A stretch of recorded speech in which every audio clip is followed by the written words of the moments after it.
Gracias. Muy buenas tardes a la audiencia de Ecuador y el mundo en este martes 19 de julio de 2016, cuando estamos iniciando un nuevo conversatorio entre el señor presidente de la República, Rafael Correa Delgado, los periodistas. Ahora mismo estamos en la ciudad de Portoviejo, en la sede del ECU 911, acá en su salón de crisis. El Ciudadano TV y sus frecuencias a nivel nacional en los canales 48, 49 están llevando a ustedes, amigos, el desenlace de lo que va a acontecer en este programa. Para quienes están siguiendo por radio, les recordamos que la Ciudadana Radio en sus frecuencias de justamente Portoviejo, de Manta, de Cuenca, de Loja, de Quito y de Guayaquil nos pueden acompañar con su gentil audiencia. En el Internet, como es habitual, estamos en www.elciudadano.gov.es. La Secretaría de Comunicación está saludando a los señores ministros, a las señoras ministras, al gobernador, también nos acompaña el prefecto de la provincia. Y por supuesto a ustedes, a los televidentes y oyentes y a los amigos periodistas con nosotros presentes. Señor presidente, buenas tardes, bienvenido. Hoy usted ha estado una jornada más en la provincia de Manabí. Ha visitado Puerto López, ha estado en Bahía, hoy estamos en Portoviejo y nos tiene novedades que contar, señor presidente. Bienvenido al programa de hoy. Gracias, bienvenidas todas y todos. Un abrazo desde Portoviejo, la capital, a todo Manabí y al país entero, que nos sigue por algunos medios audiovisuales en forma directa y le agradecemos a esos medios audiovisuales. Como siempre, pues primero haremos un recuento de la agenda cumplida el día de hoy para luego responder de la manera más amplia a las preguntas que tengan los medios de comunicación. Hemos tratado de venir desde el terremoto, pues al menos una vez por semana a zonas afectadas, ya sea Manabí o Esmeraldas. Esta vez hemos vuelto a Manabí, se están cumpliendo etapas y etapas importantes. El 4 de julio, por ejemplo, el que 100% de los chicos hayan regresado a clases. Se construyeron 26 escuelas, algunas les faltan pequeños detalles, pero todas están funcionando.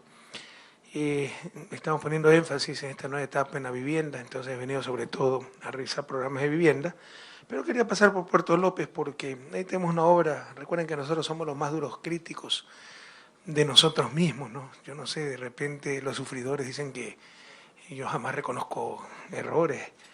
Creo que nuestro efecto es el contrario, ¿no? Somos muchas veces demasiado exigentes y lo que podríamos ocultar políticamente y pasar como los grandes hacedores y los grandes ejecutores, pues por el contrario nosotros lo recalcamos, lo dice el presidente públicamente, no solo para su equipo, sino para que el país crezca en democracia, seamos cada vez más exigentes, mejores cada día, tengamos mejor capacidad de gestión, porque los países en vías de desarrollo tienen un grave problema de planificación, pero un más grave problema de ejecución. Hemos mejorado mucho en planificación, pero la ejecución sigue siendo, en algunos casos, bastante deficiente. Y este es un caso, ¿no? El malecón de Puerto López. Obviamente tuvimos problemas económicos, hubo retraso en las obras, eso lo sabe todo el mundo. Se nos desplomó el precio del petróleo, nos descalabró la planificación, eso pone contentos a algunos, porque así es la mediocridad, ¿no? Se ponen contentos de lo que le pasa a los demás, no de sus propios méritos. Pero la realidad es que no es que se le cayó el precio del petróleo a Correa, se le cayó el precio del petróleo a Puerto López, a Portoviejo, a Manta, a Manabí, a Esmeralda, al país entero. Eso significa menos escuelas de milenio, menos centros de salud, obras que tienen que demorarse un poco más por el problema de flujo, etc. Esto pasó con Puerto López, pero se pudo hacer mejor las cosas. O sea, si usted va en este momento a Puerto López, está peor que antes.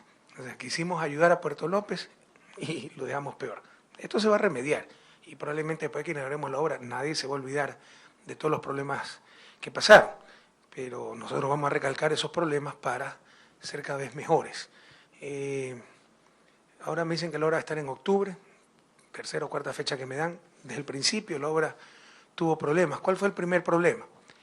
El diseño lo presentó el municipio de Puerto López. Esa es la fórmula del desastre. Con todo respeto, aquí está el señor prefecto y un abrazo a todos los alcaldes, pero es la fórmula del desastre.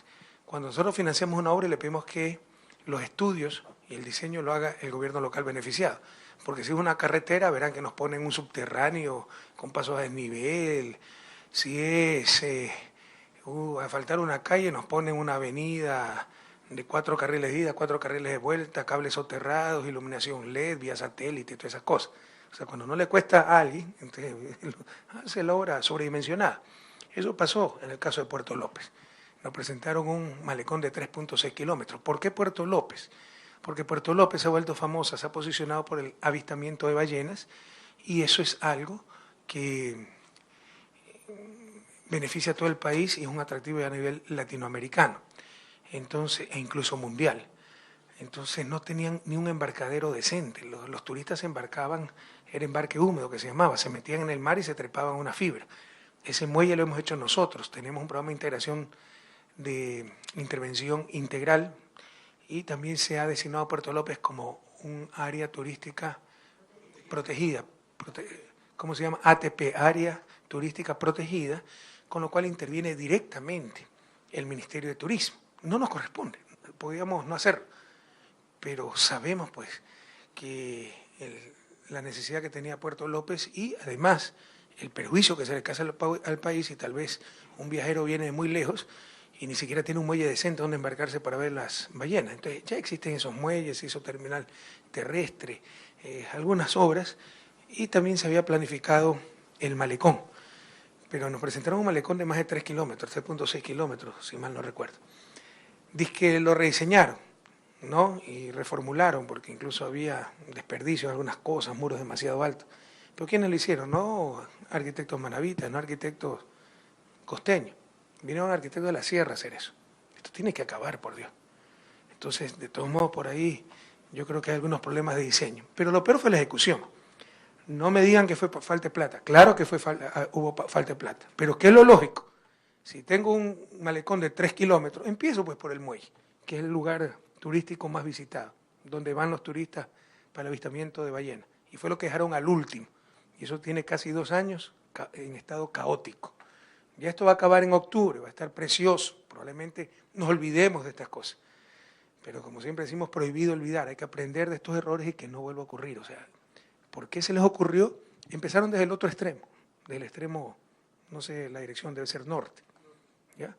Cuando el muelle está casi en el extremo sur, está en el centro sur. Empezaron por el extremo sur y dejaron el muelle, lo más importante, ¿verdad? Van los turistas para el último. Y eso está lleno de polvo, de cemento, de construcciones.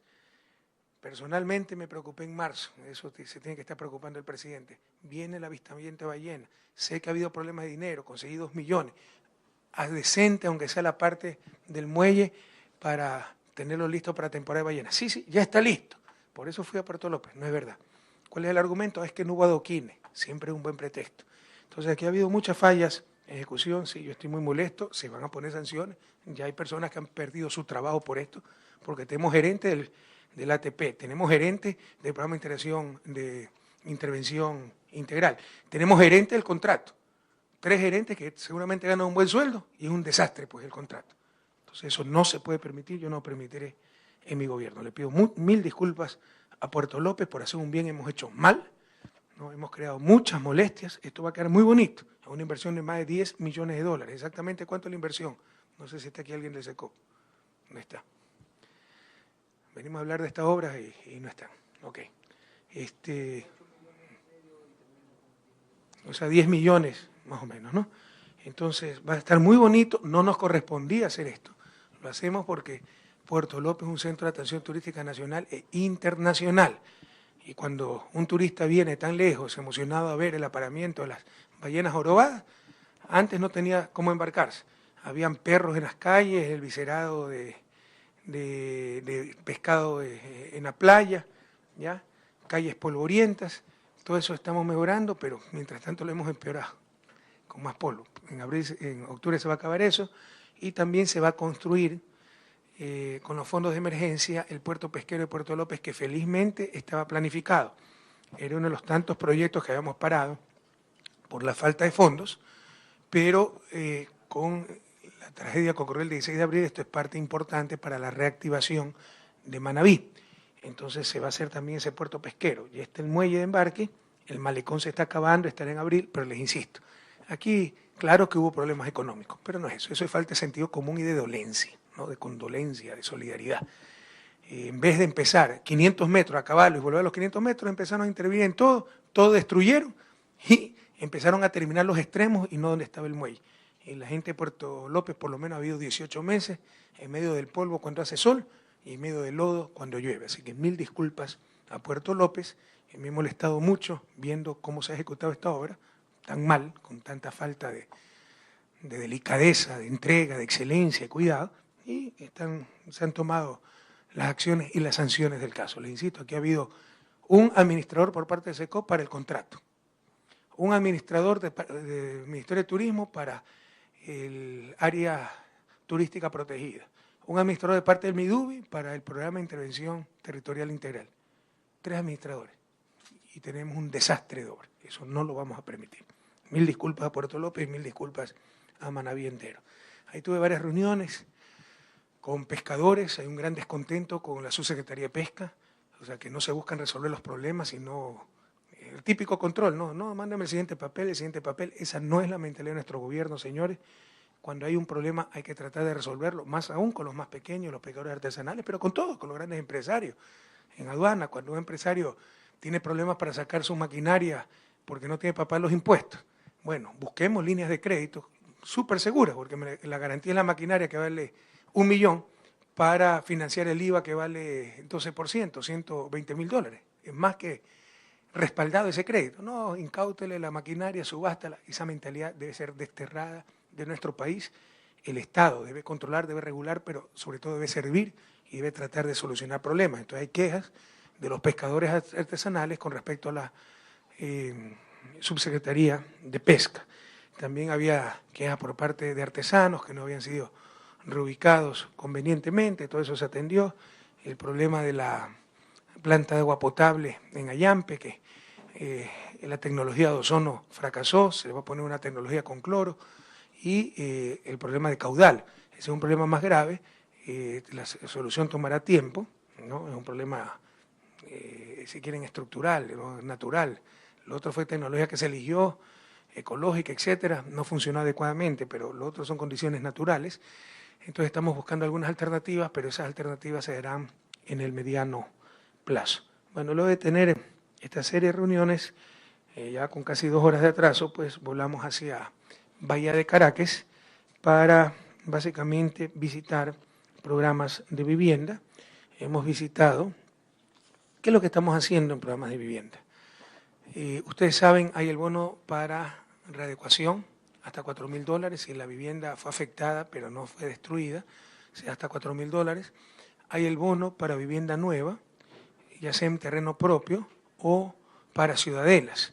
Y en el caso de ciudadelas estamos tratando de aprovechar lo que ya está hecho. Entonces, Acuarela era una ciudadela, ya estaba en su primera etapa hecha, sin embargo faltan muchas cosas, se afectó con el terremoto, se rompieron las aceras, los bordillos, hay que recuperar espacios verdes y todo eso, pero en su parte 2 ya estaba la lotización. Entonces ahí lo que estamos haciendo es las casas para los damnificados con un nuevo modelo, no sé si tenga el modelo ahí, bloques de 4 departamentos, cada uno de 40 metros cuadrados, se van a hacer 168 departamentos, eso densifica también el terreno, ¿no? Porque rellenar todo eso es caro, entonces si tenemos casas de una sola planta, o sea, es más caro, más se necesita para menos gente, más terreno, más cableado, más asfalto, más aceras y bordillos, más tubería, etc. Entonces es bueno densificar. Por eso, en el caso de ciudadelas que estamos haciendo para reubicación de damnificados, estamos haciendo este modelo de bloques de 4 departamentos, ojalá tengamos el render. Lo más difícil es eso, son cosas prefabricadas con estructuras metálicas. Lo más difícil es la losa. Una vez que está la losa es como un rompecabezas que se arma muy rápido. De acuerdo que me informó usted con el MIDUBI, por favor, ministra, corríjame si soy impreciso, estamos en capacidad de construir unas 1.500 casas por mes, ¿verdad? Entre todas las empresas sí se puede construir. De todas las empresas. Entre todas las empresas juntas, ¿okay? Sí.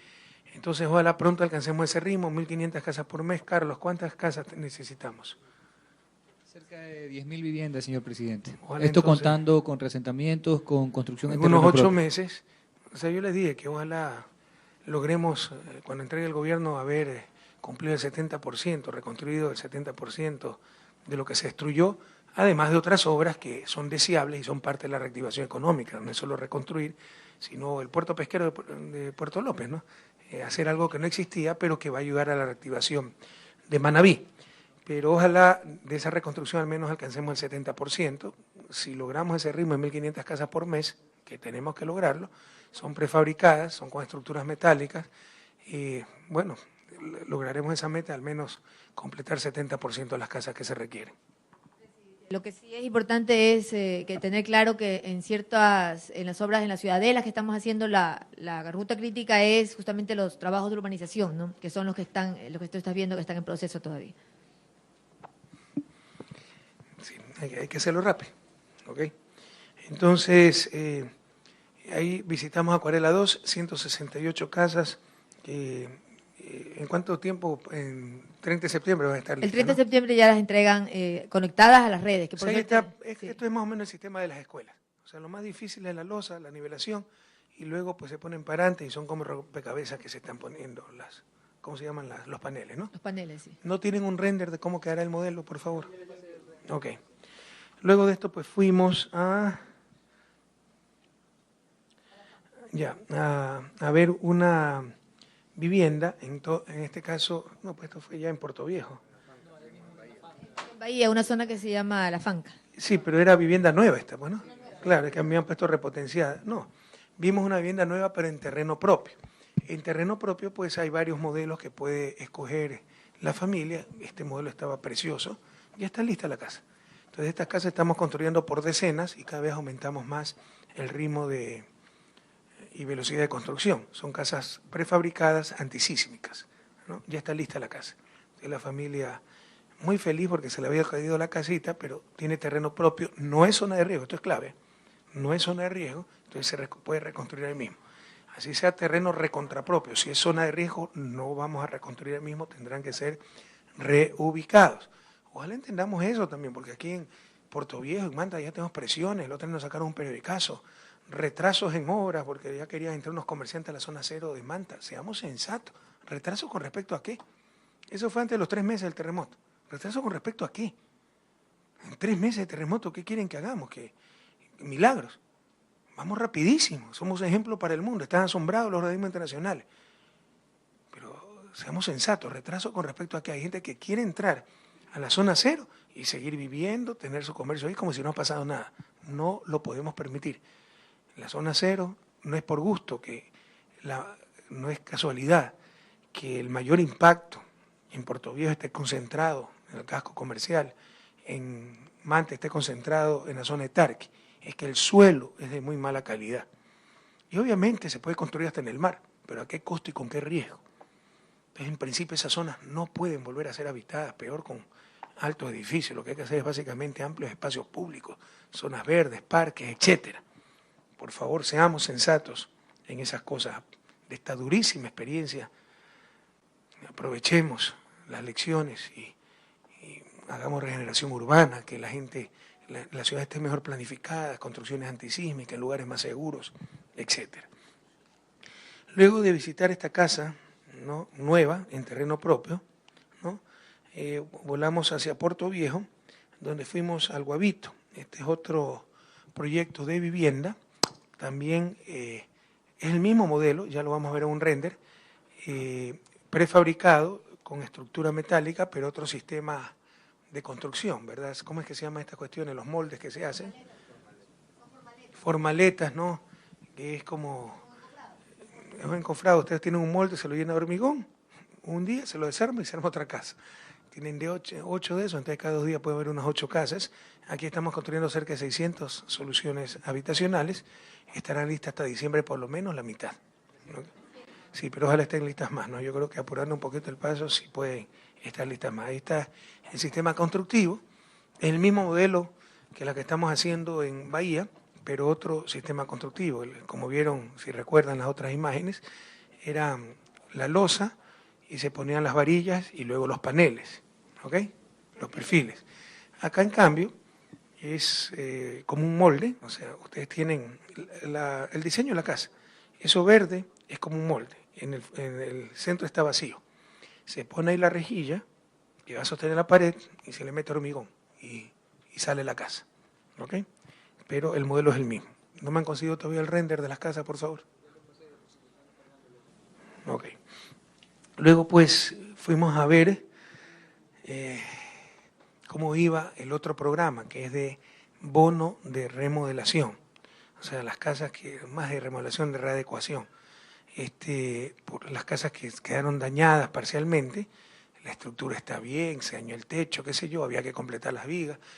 Con un bono hasta de $4.000, pues se los ayuda a las familias. Entonces fuimos también en Puerto Viejo, ya, en Otapi, a ver en la casita que se había hecho, muy bonita la casita, la gente feliz. Ya, ahí estaba un antes, un después, ojalá hayan filmado. Había la estructura básicamente, pero no era antisísmica, faltaban los transversales. Se cayó gran parte de la casa, se ha reconstruido totalmente, se pusieron los transversales para que sea antisísmica, el techo es nuevo. Bueno, la familia tiene su casa y estaba bastante feliz, ¿no? Entonces están funcionando los programas de vivienda, tanto vivienda nueva cuanto readecuación. Les insisto, o sea, ya se marcó un hito, ¿no? Además de la respuesta en emergencia, en 90 días, menos 90 días, menos 80 días, tener 100% de los chicos en clases y prácticamente 26 escuelas nuevas. Por ahí faltan pequeños detalles, al menos 17 estuvieron listas, ¿no? Porque faltan pequeños detalles, pero prácticamente todas están funcionando. Y ahora estamos enfocándonos sobre todo en el asunto vivienda, porque mientras menos tiempo las familias permanezcan en albergues, mejor. Luego de esta visita hemos venido al ECU 911 de Puerto Viejo. Tenemos este conversatorio con medios, luego tengo un par de reuniones, regresamos aquí donde tengo otra reunión en Tababela y así finalizaremos la jornada. Bienvenidas y bienvenidos nuevamente. Muchas gracias, señor presidente. Vamos a... Ya me dicen que está listo el render, ¿no? Veamos. Ya. De las casas, los que nos siguen por televisión pueden ver, así van a ser las casas, son casas muy bonitas. Ya tenemos este modelo de Imbahoyo, ¿no? O sea, ya es una realidad, o sea, son casas muy bonitas, esa ciudad de Imbahoyo es muy linda. Cada bloque tiene 4 departamentos de 40 metros cuadrados. Entonces con eso densificamos la zona, porque insisto, o sea, hacer casas de una sola planta pues significa más relleno, más cableado, más aceras, más bordillos, más asfalto, más todo. Todo esto disminuye costos y tampoco se exagera, ¿no? Por bloque son 4 familias. Entonces, los modelos son los mismos en Ciudadela. La metodología de construcción, el método de construcción es diferente.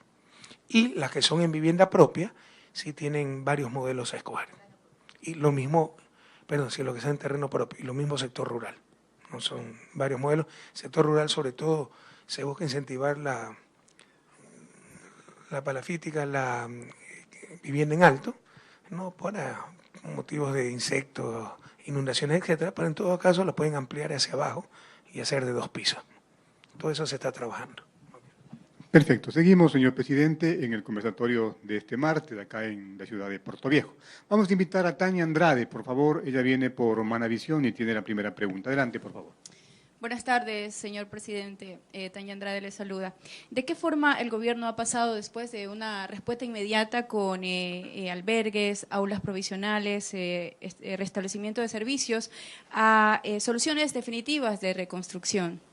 Y otra pregunta, presidente. Hay un sector que he visitado después del terremoto, que es el sector del Papagayo, en la avenida 5 de Junio Periodista.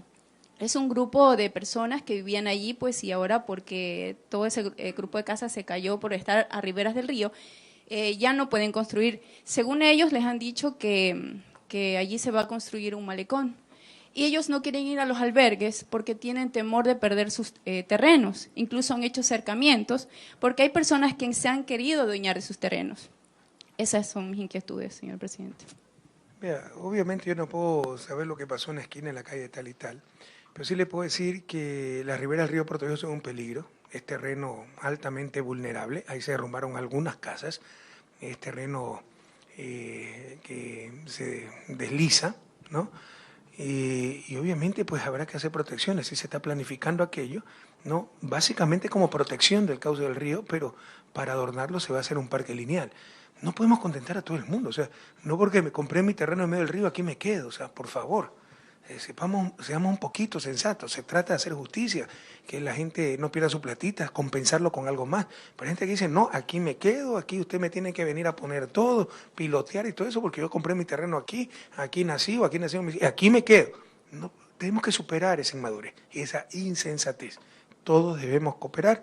El caso del río Puerto Viejo sí se está planificando, las riberas son tremendamente riesgosas para la gente que vive ahí y para la ciudad de Puerto Viejo, porque se puede desbordar, puede causar muchos estragos, y se está planificando entonces parques lineales como medida ornamental, pero sobre todo medidas de seguridad. Y eso significará reubicar a alguna gente que está en la ribera, pero les pedimos encarecidamente a esos compañeros su cooperación. Insisto, o sea, no podemos ser insensatos. No, yo estoy aquí en la ribera, aquí yo compré, como en el caso de las invasiones, ¿no? De repente compré el terreno en un pantano inundable, vino de inundación, pero aquí yo compré y aquí me tienen que rellenar, así cueste 10 veces más que la casa. No podemos hacer esas cosas. Y ojalá tengamos el apoyo de toda la ciudadanía.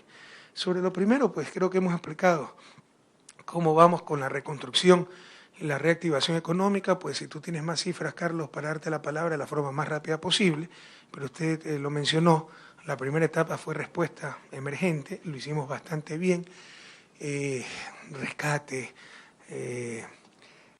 restauración de servicios básicos, demoliciones, remoción de escombros y sobre todo los albergues, que están consolidados, funcionan bastante bien. Ahora nos estamos enfocando en la segunda y tercera etapa, que son simultáneas, que es reconstrucción, que ya hemos dicho, viviendas, colegios, carreteras, riberas del río, ¿no? Y reactivación económica, para lo cual no son cosas independientes. Usted cuando mete plata en economía, está reactivando esa economía. Cuando hace un puerto pesquero en Puerto López, significa trabajo en Manabí, significa esos trabajadores que están ahí que tienen que comer, significa restaurante, tienen que dormir, significa hotel y se reactiva la economía, ¿no? Pero también se han dado créditos directos, varios millones y otra serie de incentivos para reactivar la economía de Manabí y Esmeraldas. Pero cifras más exactas las tiene el secretario técnico de Reconstrucción, Carlos Bernal. Señor presidente, compañeros, buenas tardes. Solo para hacer un resumen de lo que se ha conversado, se puede sintetizar en las siguientes cifras. Son más de 580 millones de dólares asignados ya a proyectos que han sido priorizados en el marco del Comité de Reconstrucción. Resumiendo, en el eje de emergencia, que todavía se mantiene la atención en los albergues, como sabemos, esto es todo un modelo de gestión a través de las instituciones del Estado, se mantiene hasta irlos evacuando progresivamente. Hemos tenido muy buen resultado a través de los bonos de acogida y de alquiler, son más de 8.240 bonos de acogida y alquiler que se han dado hasta la fecha, de manera que esta medida de transición nos ha permitido pasar o nos está permitiendo pasar de un albergue hacia la solución definitiva. Para ejemplificar, en la ciudad de Puerto Viejo, como ya se lo ha dicho, en el proyecto El Guavito son 600 soluciones de vivienda y eso nos va a permitir descomprimir totalmente los albergues, las personas que están en los asentamientos espontáneos o refugios que se han denominado, y a manera de resumen, en el sector vivienda son 16 los proyectos de reasentamiento que se tienen planificados, 11 en Manabí, son 3 en Esmeraldas, 1 en Los Ríos y 1 en Santo Domingo. Son sitios afectados por el terremoto, repito, son 16 los proyectos de reasentamiento, con lo cual esperamos construir más de 6.500 viviendas hasta finales o está programada, planificada hasta finales o hasta terminar el periodo de gestión del gobierno. Asimismo, pues como habíamos dicho, el déficit identificado bordea las 10.000 viviendas. Como sabemos, señor presidente y compañeros, hemos tenido más de 2.220 réplicas en lo que va después del 16 de abril, con lo cual el trabajo sigue aún para, en el caso de que hayan nuevas viviendas afectadas después de estas réplicas, en el sector de vialidad y movilidad. Es importante la inversión que se ha realizado.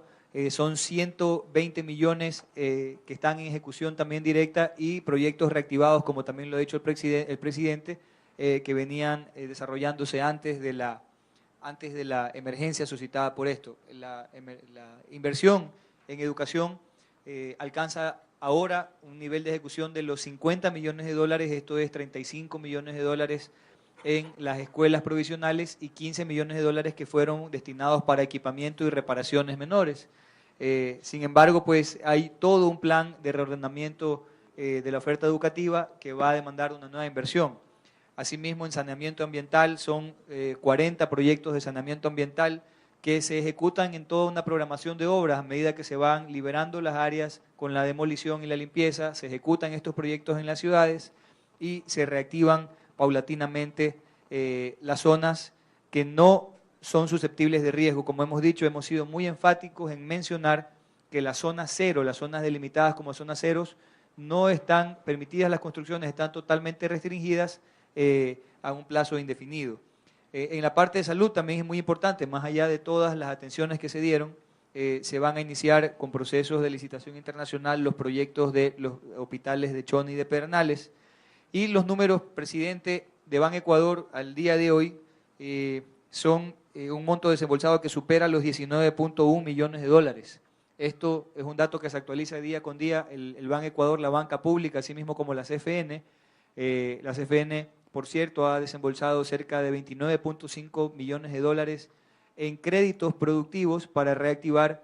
Ya son más de 2.050 negocios, empresas o locales que han podido reactivarse en su economía gracias a acceder a estos créditos cuyas condiciones se han flexibilizado mucho como una política pública justamente para atender a las personas más golpeadas por el terremoto. Eso a manera de resumen, presidente.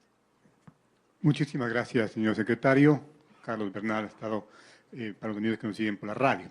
Vamos a continuar. Lauro Zavala es nuestro siguiente invitado, él viene por Radio Escándalo. Vamos a escuchar la pregunta, compañero. Señor presidente, buenas noches, señores ministros, señor prefecto, compañeros, todos. Bueno, señor presidente, usted ha estado recorriendo los asentamientos de la provincia de Manabí. Eso es importante, el avance que se viene dando y el trabajo que ha hecho el gobierno nacional ante nuestra provincia y también de Esmeralda. Mi pregunta es, sabiendo que el bono de acogimiento y de arrendamiento son por 6 meses y de alimentación por 3 meses, ¿se llegaría a alargar lo que le pasó en Puerto López? Lo mejor, presidente, usted tiene que pegarse unos viajecitos en vez en cuando sin avisar a nadie.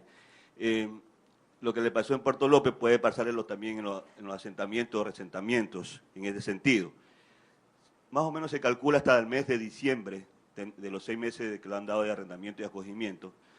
Si esto no llegarían a construirse las viviendas, señor presidente, en esos 6 meses, se alargaría el tema de los arrendamientos, o sea, el bono de arrendamiento y acogimiento para las familias, y en otros sentidos también sobre acerca de las construcciones en la zona cero. Pero ¿cuál sería la zona cero? Porque ya en Puerto Viejo se han abierto algunas calles y la gente quiere regresar también ya a su vivienda. También un pedido por parte de la ciudadanía en el tema de congestionamiento de vehículos en la ciudad de Puerto Viejo, que Carlito Bernal vive acá, es para que a ver si algunas calles, que ya no hay peligro de edificios ni viviendas, se nos puedan abrir, señor presidente. Y por último, el tema le hago es el tema también de las vías, acerca de la inversión que se ha hecho por 100 millones de dólares en carreteras y 60 millones en vías rurales, presidente, pero que tenga un poquito más de movilidad. Gracias. No le entendí la última de las 3 preguntas que hizo y le ruego que sea una pregunta por persona. Es vías, supongo, ¿no? Pero se está avanzando en las vías, las principales vías, Montecristi y La Cadena, el acceso a Bahía, todo aquello, ¿no? Incluso en Bahía ya las calles estaban destrozadas antes del terremoto, estamos evaluando si podemos ayudar en algo. En principio, sobre todo en cuanto a competencias municipales, queremos reconstruir ahí sí lo que se ha dañado, pero sabemos que muchas ciudades ya carecían de asfalto, de agua potable, alcantarillado antes del terremoto. Obviamente sería imposible atender todas esas cosas, pero vamos a ver si algo se puede hacer. No sé si después puedas profundizar un poquito más en vías, Walter. Zona cero. Obviamente si es que hay una calle donde los edificios están en buen estado, etcétera, ya no hay riesgo, hay que abrirle, no es zona cero. Pero hay sectores donde es evidente que, o sea, fíjense, no sé si recuerdan el video que aparece en el enlace, ¿no? O sea, apenas un toque con la retroexcavadora se derrumbó el edificio. Imagínense lo que hubiera pasado con una réplica fuerte. Entonces, debemos ser prudentes en esto, no es que la gente quiera o no quiere. O sea, es cuestión de responsabilidad y sensatez y prudencia. Entonces, puede venir una réplica fuerte, los edificios están con daño estructural. ¿Cuántas desgracias más podemos lamentar si se permite el acceso a las zonas más afectadas por el terremoto, a las cuales hemos llamado zona cero? En eso vamos a seguir siendo muy estrictos.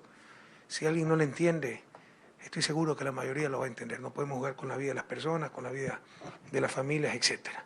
Y sobre las casas, si es que no están listas, porque los bonos son para 6 meses, sí, en principio se puede evaluar, ¿no? Pero son para 6 meses para comenzar los bonos y trataremos de tener la mayor cantidad de casas listas los próximos meses. ¿Okay? Las vías, por favor. Sí, buenas tardes, señor presidente. Efectivamente, hemos hecho una inversión importante en vías. Primero, en la reactivación de aquellas vías que sufrieron el producto de un terremoto, pues ustedes saben, las fotos fueron evidentes, pues veíamos carros en algunos de los aproches de los puentes en la zona del Ceibal. Esto, si sumamos todas estas afectaciones, en realidad, de la red vial más larga que tenemos en el país, casi 1.400 kilómetros cubre la provincia de Manabí, la afectación es mínima. Si sumamos todo, no es más allá de 70 kilómetros.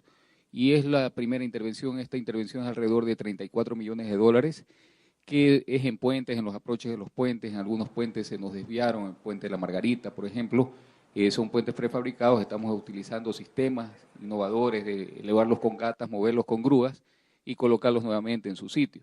En Chone y en todas las rutas son 222 puntos de afectación que estamos interviniendo simultáneamente, esto es a través de fondos del BID. De ahí tuvimos un crédito chino, con esto estamos interviniendo en 2 vías importantes, pues en el acceso a vía, que con esto completamos pues la ruta del Espóndilos en este sector y es el acceso al puente de los Caras. Nos faltaba, estábamos trabajando con Sinohidro entre el kilómetro 20 y el kilómetro 8 y nos faltaba el acceso de 4 carriles a Bahía. Va a quedar muy hermoso este acceso con todos los trabajos que vamos a ejecutar.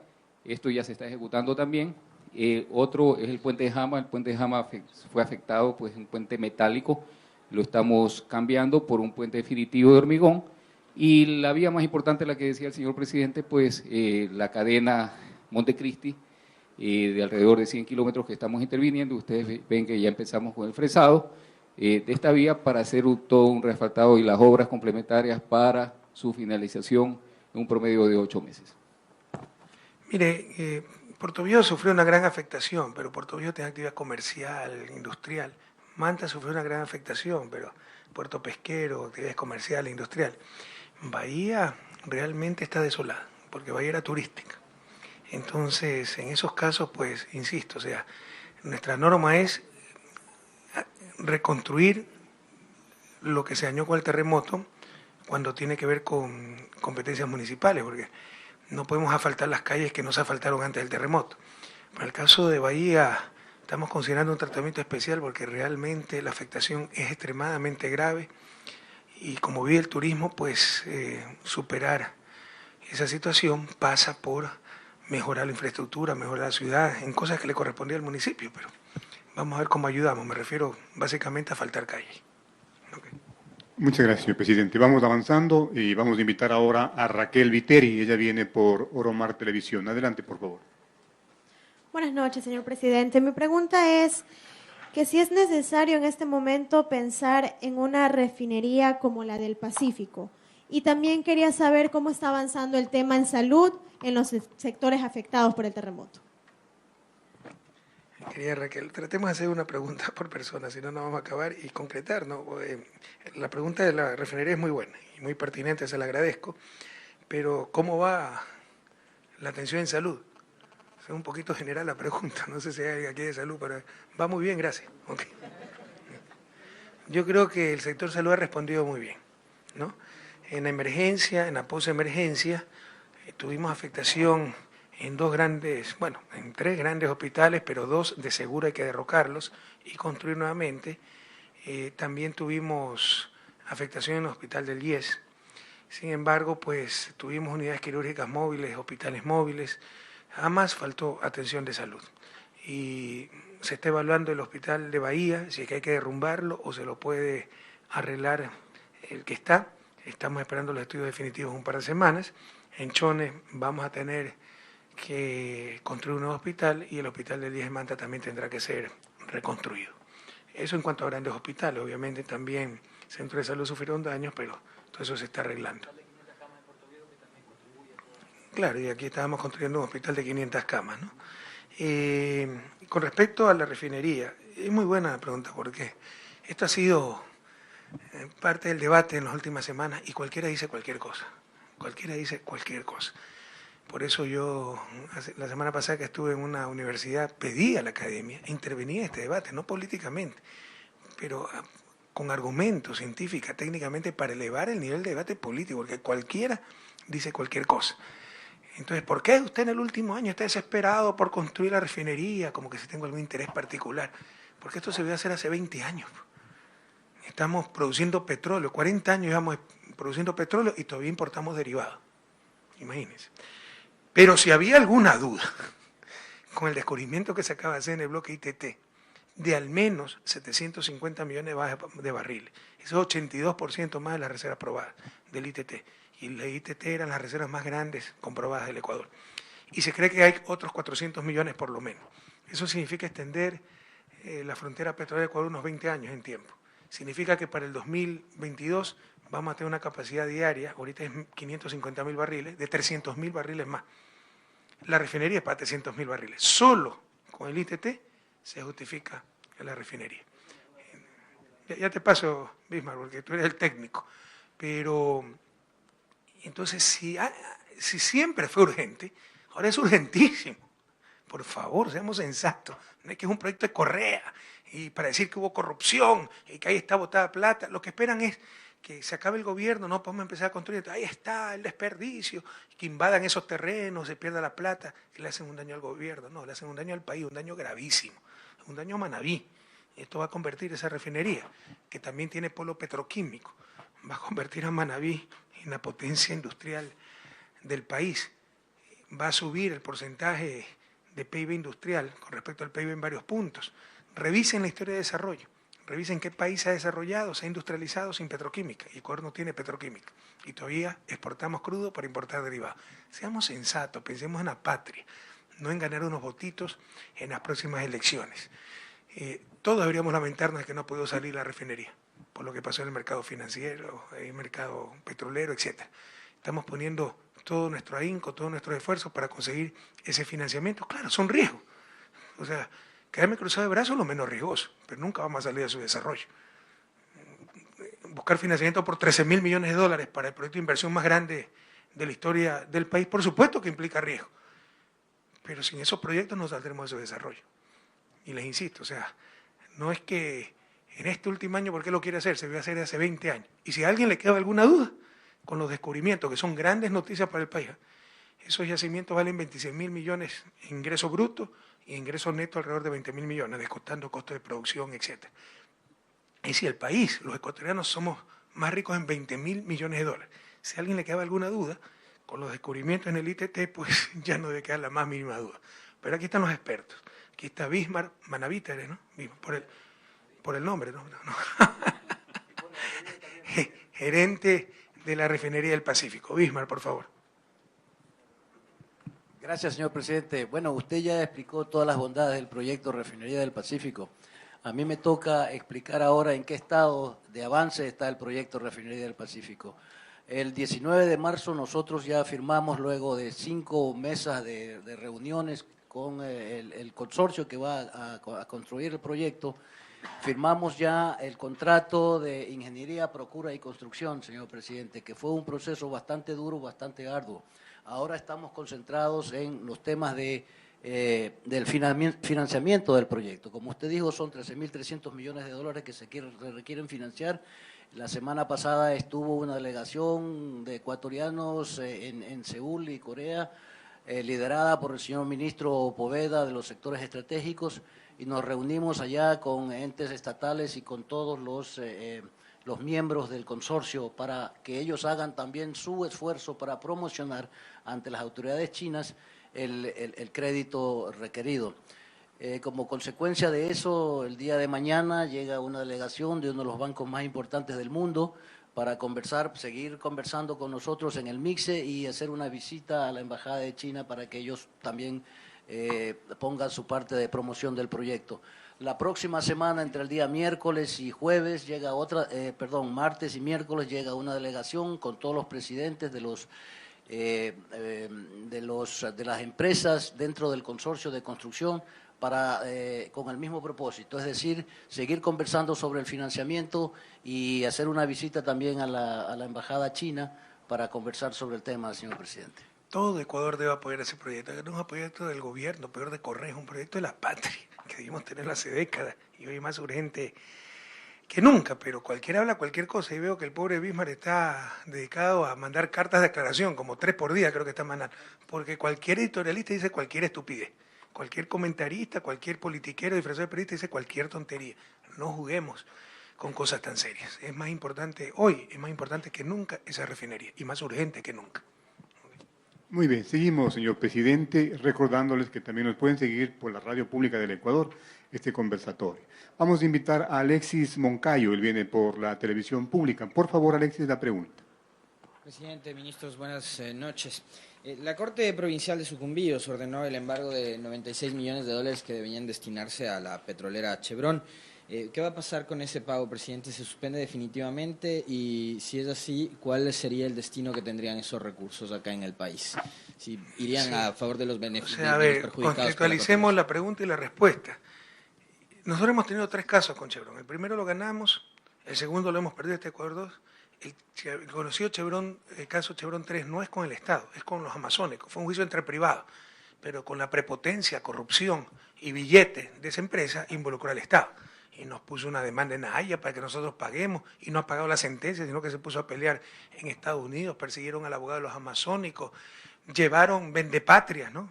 Prohibido olvidar, por favor anoten esto, es que tenemos muy frágil memoria. Yo no sé qué, en las próximas elecciones, cómo van a venir por acá los candidatos que votaron contra la ley solidaria de Manaví Esmeralda. No se olviden de esas cosas. Y prohibido olvidar un Vladimiro Álvarez, ministro de gobierno de Maguad, por el odio a nuestro gobierno. Fue a testificar a favor de Chevron en Estados Unidos, a decir que el juicio había sido mañoso, que nosotros no hay independencia de la justicia, que nosotros manejamos las cortes. Que me muestre eso y yo renuncio al cargo. Es mentira, es falso. Por el contrario, por primera vez un gobierno no interviene, porque antes intervenían a favor de Chevron.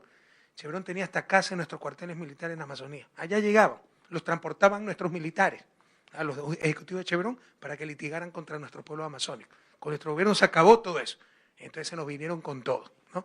Toda una campaña de desprestigio, etcétera. Y vende patria, como Vladimiro Álvarez Grau, ministro de gobierno de Maguad, fue a testificar que sí, que aquí no hay independencia judicial, que habíamos manipulado el juicio, etcétera.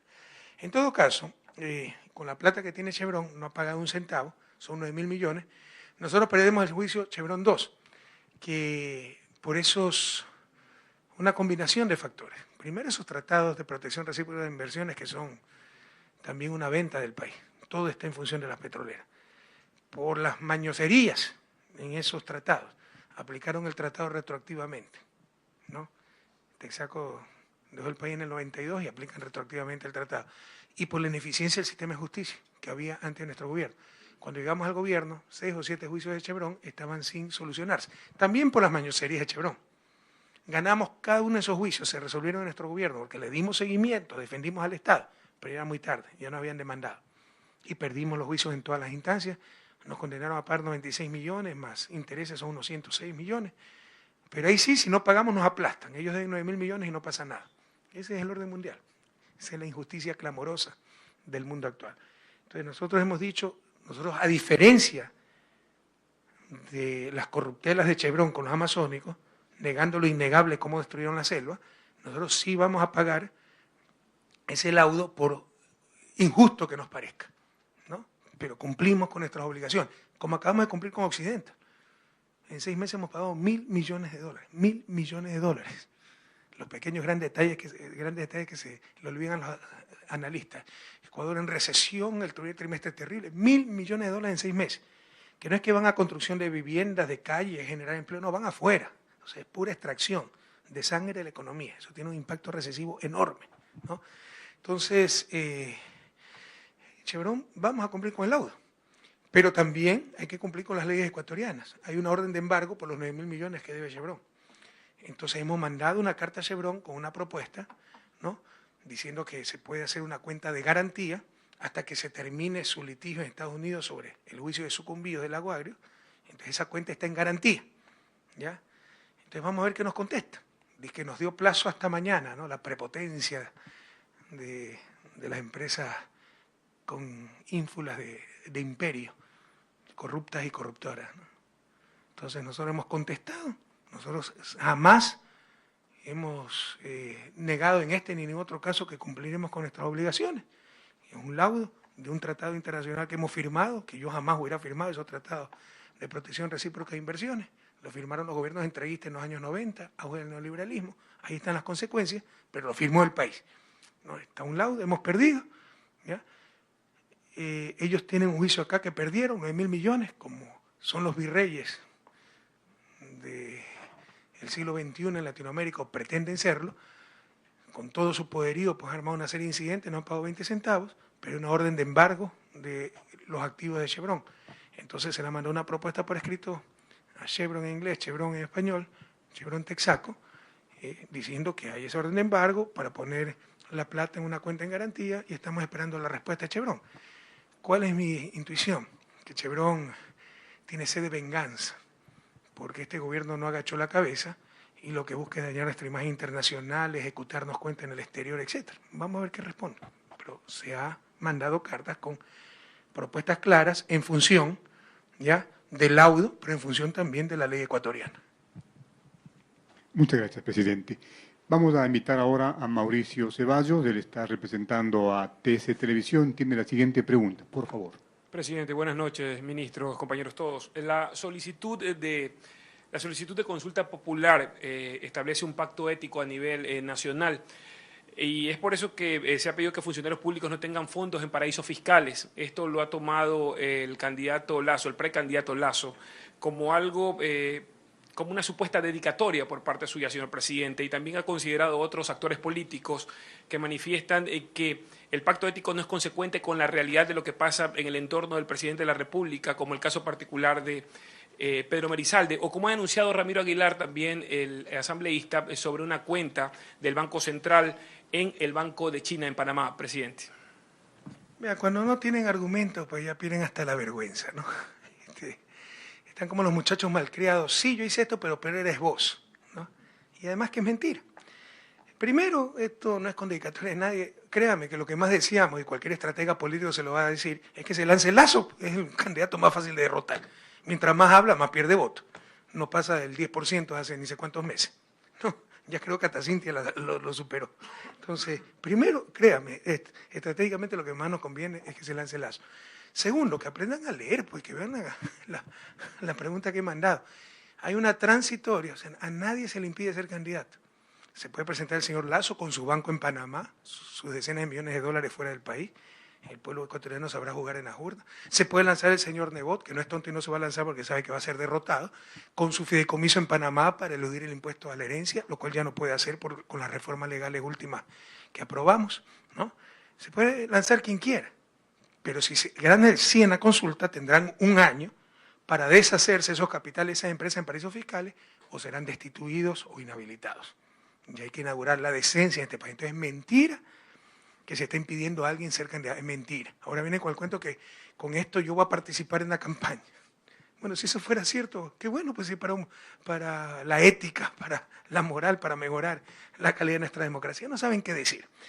Y esto es como muchachos malcriados, no, pero sos vos, tu entorno. ¿Y cuál es el entorno? Pedro Merizalde, que tiene una empresa en Panamá que nunca funcionó y que se le ha pedido, por favor, que ya la deshaga totalmente. Estaba en esos trámites. Llámeme a Pedro Merizalde para ver, porque me dijo incluso que el lunes ya se acababa eso, porque había que pagar impuestos.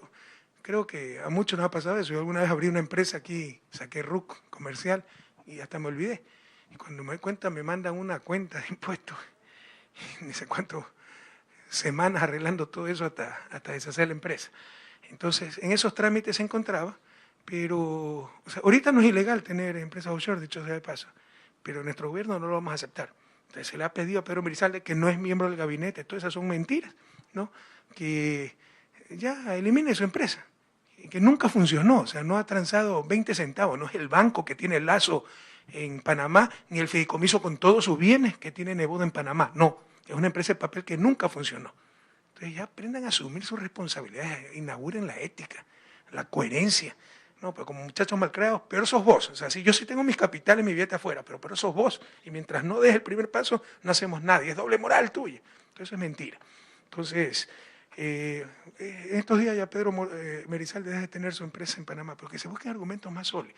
Y lo de las cuentas offshore, este pobre señor, ya no sabe qué decir, Ramiro Aguilar, ¿no? El Banco Central, como cualquier otro banco central, ¿no?, mantiene cuentas en varios países, ¿no? Lo que tiene el Banco de China en Panamá no es una offshore del Banco Central, es una sucursal del Banco de China donde se hacen los pagos al Banco de China. Eso es todo. Pero ya no saben qué decir, ¿ya? Entonces que inauguren la coherencia. No es argumento valedero, ¿ya? Así sea cierto. Ah, no, como ellos tienen offshore yo puedo tener. No, hay que predicar con el ejemplo. Pero además es mentira lo que están diciendo. Muy amable, señor presidente. Vamos avanzando y vamos a invitar al Ciudadano TV al programa de hoy y con él viene Lorena Inteago. Por favor, si es tan amable, la pregunta. Señor presidente, señores ministros, colegas, muy buenas tardes. El SRI ha identificado conexiones de ciertas universidades privadas con empresas asentadas en paraísos fiscales. Ahorita estoy hablando con Pedro Merizalde, ¿no? Pedro, ¿sí me escuchas? Pedro, ¿me escuchas? Te voy a poner en altoparlante, porque tú sabes, para eludir sus responsabilidades, Lazo, Nebot, sus corifeos, entonces están diciendo, ay, pero la doble moral del presidente, porque en su entorno, en su gabinete, tiene gente con empresas offshore. Si explicas cuánto movió tu empresa y cuándo ya va a dejar de existir esa empresa, como hablamos hace unos días, ¿ok? Te pongo en altavoz y con micrófono. Pedro Merizalde, gerente de la Petroecuador. Dime, te escuchamos. Ya, señor presidente, muy buenas noches. La empresa no movió un solo centavo. O sea, no es el Banco de Lazo en Panamá, ¿verdad? Es una empresa de papel que no movió un solo centavo, ok. ¿Qué más? Eso primero. Segundo, yo ya presenté la semana anterior la solicitud para cerrar la empresa en Panamá. He pagado todos los impuestos que había que pagar para poder cerrar y está presentado en el ministerio. Entonces, a mí me ofreció el abogado que está tramitando que el día viernes próximo ya me entregaría el certificado de cierre notarizado. Ok, nos avisas para ver pues si te pusieron tanto de ejemplo de doble moral, ahora que tú cerraste tu empresa que nunca operó en Panamá, a ver si Lazo cierra su banco o Nebot cierra su fideicomiso y vuelve a traer los bienes al país. Nos avisas, ¿ok? Y para ver si los periodistas preguntan al respecto también. Ok, un abrazo y todo mi respaldo. Pedro Merizalde es un hombre honesto, pero como los otros pues tienen rabo de paja, tratan siempre de gritar al ladrón para desviar la atención, ¿no? Como los arranchadores, ¿se acuerdan? Que arranchan el reloj, salen corriendo, la gente lo empieza a perseguir y para despistar al ladrón, como que si el ladrón va adelante y los ladrones son ellos. Okay. Seguimos, Lorena, por favor, complete la pregunta, si es tan amable. Señor presidente, autoridades, colegas, muy buenas noches. El Servicio de Rentas Internas, señor presidente, ha identificado que universidades privadas tendrían conexiones con empresas asentadas en paraísos fiscales. Señor presidente, ¿esto es ilegal o cómo se perjudicaría al Estado de esta manera? Es ilegal. La ley dice que los excedentes deben ser reinvertidos en la propia universidad. Y además es una estafa al Estado, porque si van a tener empresas con fines de lucro que generan excedentes y los mandan a paraísos fiscales, ¿por qué tienen exoneraciones tributarias? Entendamos que una exoneración tributaria es un costo para el Estado. O sea, cuando, le puedo dar muchos ejemplos, pero es como si una universidad de estas genera $1 millón y fuera empresa privada tendría que pagar $230.000. Como se supone que es sin fines de lucro universidad, la ley dice usted no tiene que pagar impuesto a renta. Entonces dice la universidad, sí, yo no estoy recibiendo un centavo del sector público. Mentira. Es como si nos hubiera dado los $230.000 que tenía que pagar y se lo hemos devuelto. Ese es un costo para el Estado de $230.000. ¿Por qué asume eso el Estado? Porque teóricamente está dando un bien público, enseñanza universitaria. Pero si está generando excedente y mandándolo a paraísos fiscales, tiene que pagar eso. Entonces se está claramente perjudicando al Estado. Con todas estas entramados, pero sí es evidente, o sea, aquí no hay muchas vueltas que dar. Vaya a ver a cuántos promotores de estas universidades sin fines de lucro son multimillonarios. ¿Qué es lo que hacían? Hacían una serie de empresas satélites cuyo único cliente es la universidad, que cafetería, que librería, que inmobiliaria, que guardianía, etc. Eso es competencia desleal. Entonces cobraban más allá de lo que debían cobrar y eso iba a sus bolsillos. Esto perjudica al Estado porque están lucrando de una universidad que debe ser sin fines de lucro y que tiene exenciones tributarias, arancelarias, etc. Esto perjudica a los estudiantes, a los profesores, porque si hubiera competencia leal tendrían costos más bajos y tal vez esos estudiantes tendrían que pagar menos matrícula y tal vez los profesores podrían ganar mucho más. Esto perjudica a todo. Es una gran sinvergüencería que no se puede seguir tolerando. La siguiente pregunta, señor presidente, la va a formular Alfonso Reyes. Él es reportero de Gama TV. Adelante, por favor. Buenas noches, señor presidente. En el programa de televisión Visión 360 se denunció que existe derroche de dinero en ciertas entidades estatales por videos que se realizan y nunca salen al aire. Se hablan, por ejemplo, de producciones como el Circo Social o el Yasuní, que se grabaron, se pagaron y se guardaron. Ante ello, señor presidente, mis inquietudes son si existe realmente alguien que controle esto y si efectivamente es como se denuncia, ¿no? Si hay tal vez un despilfarro de dinero. Usted sabe que esos programas de la prensa amarilla no buscan informar, sino hacer show.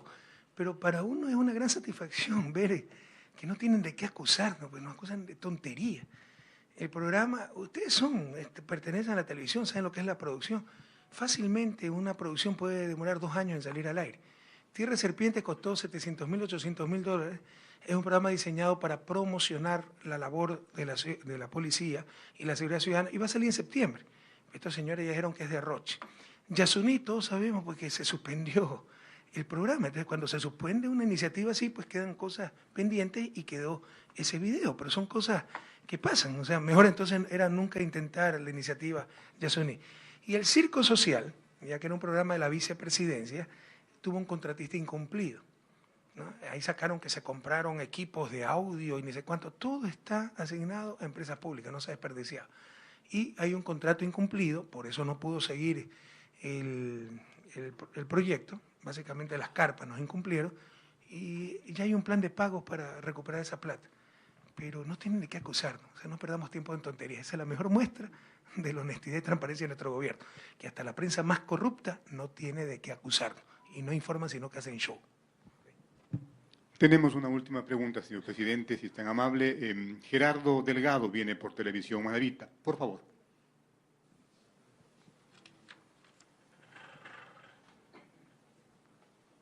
Adelante. Buenas noches, señor presidente, ministros, señor prefecto, colegas, compañeros camarógrafos, todos presentes.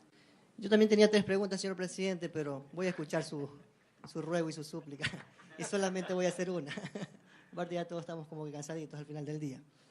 En tema político, señor presidente, se acortan los plazos y la denominada Unidad Nacional ya anunció una fecha en donde se proclamará supuestamente un candidato, que es el 30 de septiembre.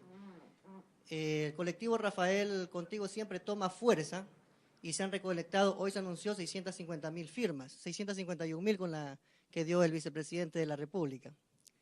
La pregunta es, señor presidente,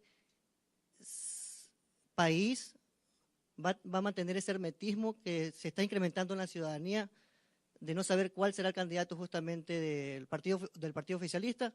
¿Y cuándo será la fecha en que se va a pronunciar, se va a dar el nombre del candidato? Porque hasta la fecha solamente hay precandidatos. Y lo que se mantiene en la incertidumbre es que si usted va o no va, o así quiere mantener a todos los candidatos hasta el último minuto. Y sin dormir. Pero yo creo que hemos sido extremadamente claros. O sea, esta gente, la que está desesperada por las próximas elecciones, nosotros estamos desesperados por servir al país, a Manaví, Esmeralda.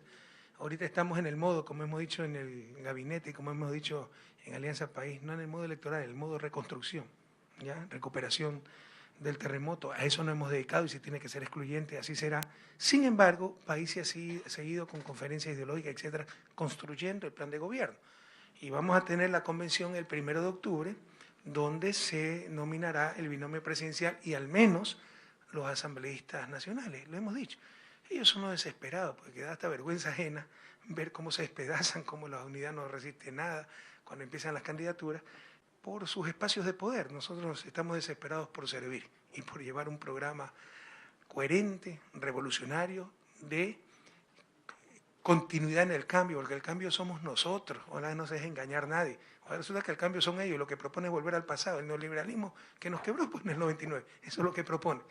Y claro, después de 10 años de gobierno, cuando ellos no han movido un dedo, por supuesto que puede explotar ciertas fallas del gobierno, siempre habrá deficiencias, siempre habrá errores, pero ¿qué propuesta alternativa tienen? Que no sea volver al pasado. El cambio somos nosotros. Y presentaremos el 1 de octubre también un programa para continuidad en el cambio. Nosotros no estamos desesperados, estamos aquí para servir, con fe en nuestro pueblo, ¿ya? Con fe en nuestra gente.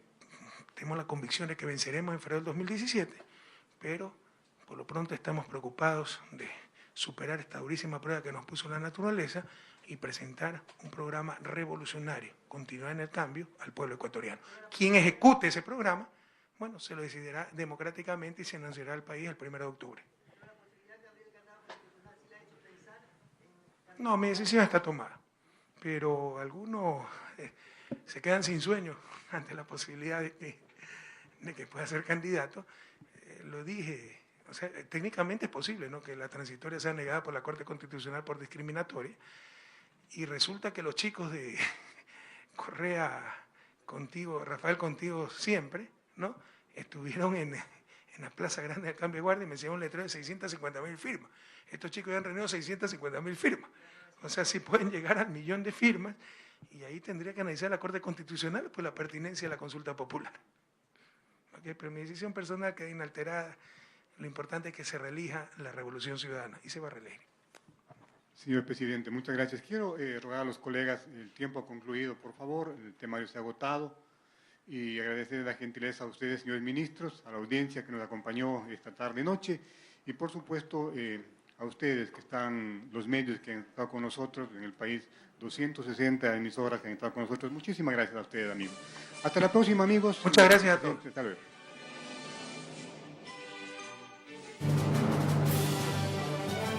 Ciudadano TV presentó Conversatorio del presidente Rafael Correa con medios de comunicación desde la provincia de Manabí.